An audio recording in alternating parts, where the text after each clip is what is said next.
Hello বন্ধুরা, কেমন আছেন সবাই? আজকে রবিবার। আজকে আমাদের সাপ্তাহিক ছুটি। তো আমি এখন রুমের দিকে যাইতেছি, আসছিলাম ক্লিনিকে, কিন্তু আসলে রবিবারের কারণে ক্লিনিক বন্ধ আমার জানা ছিল না। তো তাই রুমের দিকে যাইতেছি। এখান থেকে রুম আমার খুব কাছে, তাই হেঁটেই যাইতেছি। অযথা গাড়িতে যাওয়ার কোনো দরকার নাই। জাস্ট 2-3 মিনিট লাগবে রুমে পৌঁছাইতে। তো দেখতে পাইতেছেন, এটা কিন্তু একটা হাইওয়ে।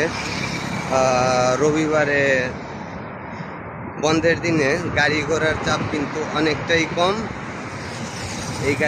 এই রাস্তাটা কিন্তু অনেক ব্যস্ত বহুল একটা রাস্তা, কিন্তু রবিবারের কারণে আজকে ওইভাবে গাড়ি নেই। তো আসছিলাম ক্লিনিকে, যেহেতু ক্লিনিক বন্ধ, তাই রুমের দিকে হাঁটতেছি। তো সবাই ভালো থাকবেন। Bye bye.